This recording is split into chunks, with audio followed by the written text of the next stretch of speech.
ഹരേ കൃഷ്ണ, ജയ് ശ്രീ രാധേ രാധേ. ഒരു സ്റ്റെപ്പ് ഭഗവാനിലേക്ക് നടന്നാൽ 1000 സ്റ്റെപ്പ് നടന്ന് ഭഗവാൻ നമ്മളിലേക്ക് വരും എന്ന് കേട്ടിട്ടില്ലേ? അത് ശരിക്കും സത്യമായിട്ടുള്ള കാര്യമാണ്. അതിന് ഉദാഹരണമായിട്ട് ഒരു കഥ തന്നെ പറയുന്നുണ്ട്. ഈ കഥ എല്ലാവർക്കും അറിയാവുന്നതാണ്. എങ്കിലും നമുക്കൊന്ന് കേട്ടു നോക്കിയാലോ? ഒരിക്കൽ രാജസദസ്സിൽ വെച്ച് ശ്രീകൃഷ്ണ ഭഗവാന്റെ ചെറുവിരലിന് ഒരു പരിക്ക് പറ്റിയിരുന്നു. ചക്രത്തിൻ്റെ പല്ല് കൊണ്ടതാവാം എന്നാണ് പറയുന്നത്. പഞ്ചപാണ്ഡവന്മാർ എന്ത് ചെയ്യണം എന്നറിയാതെ നിന്നപ്പോൾ ഭഗവാന്റെ മഹാഭക്തയായ ദ്രൗപദി ഉടൻ തന്നെ എഴുന്നേറ്റ് തൻ്റെ സാരിയിൽ നിന്ന് ഒരു തുണിക്കഷ്ണം കീറി കൃഷ്ണൻ്റെ മുറിവ് കെട്ടുകയാണുണ്ടായത്. അല്പം ആശ്ചര്യത്തോടെ എന്നാൽ പുഞ്ചിരിച്ചുകൊണ്ട് കൃഷ്ണൻ പാഞ്ചാലിയോട് പറഞ്ഞു, സഹോദരി, എപ്പോഴെങ്കിലും ഞാൻ നിന്റെ ഈ ദയയ്ക്ക് പ്രതിഫലം നൽകുക തന്നെ ചെയ്യും. ദ്രൗപദി കളിയായി മറുപടി പറഞ്ഞു, ഈ വാക്കുകൾ അങ്ങ് ശരിക്കും ഓർമ്മിക്കുന്നുവോ എന്ന് ഞാൻ നോക്കാം എന്ന്. അങ്ങനെ കാലം കുറച്ച് കഴിഞ്ഞു. ആ സമയത്ത് ശകുനിയുടെ കള്ളച്ചൂതിൽ യുധിഷ്ഠിരൻ്റെ രാജ്യം നഷ്ടപ്പെട്ടതിന് പുറമെ താനടക്കം 5 പാണ്ഡവരും ദുര്യോധനന് പണയപ്പെടേണ്ടി വന്നു. ദുര്യോധനന്റെ നിർദ്ദേശപ്രകാരം ദുശാസനൻ ദ്രൗപദിയുടെ മുടിയിൽ പിടിച്ച് രാജസദസ്സിലേക്ക് വലിച്ചിഴക്കപ്പെട്ടു.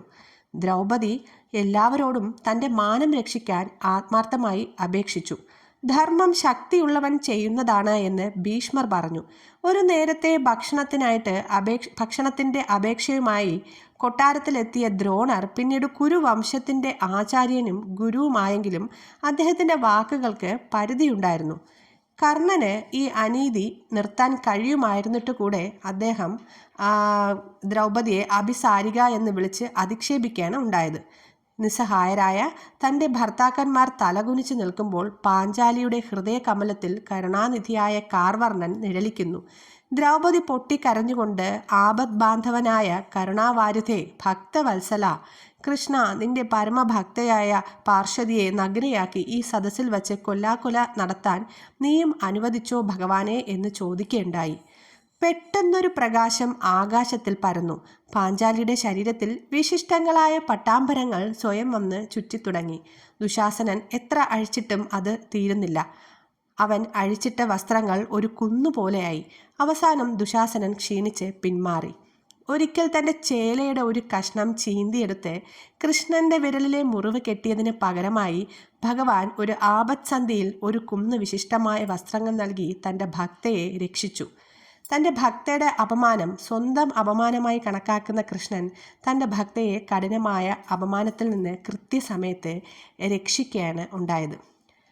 ഇതിൽ നിന്നൊക്കെ നമുക്ക് എന്താണ് മനസ്സിലാക്കാൻ സാധിക്കുന്നത്? ഭക്തോത്തമനായ ആ ഭഗവാൻ നമ്മുടെ ഒരു വിളിക്ക് വേണ്ടി അവിടെ കാത്തു നിൽക്കുകയാണ്. അവിടെ ശ്രീലകത്ത് ആ പൊന്നുണ്ണി, അതായത് നമ്മൾ കണ്ണാ എന്നൊന്ന് വിളിക്കുന്നത് കേൾക്കാൻ കാത്തിരിക്കുകയാണ്.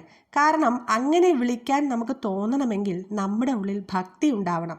ആ മാധുര്യ പ്രേമ ഭക്തി ഉണ്ടെങ്കിലേ ഭഗവാൻ നമ്മുടെ അടുത്തേക്ക് എത്തുകയുള്ളൂ. അപ്പോൾ ഒരു സ്റ്റെപ്പ് ഭക്തിയോടെ ആ ഭഗവാനിലേക്ക് എടുത്ത് വെച്ച് നോക്കൂ.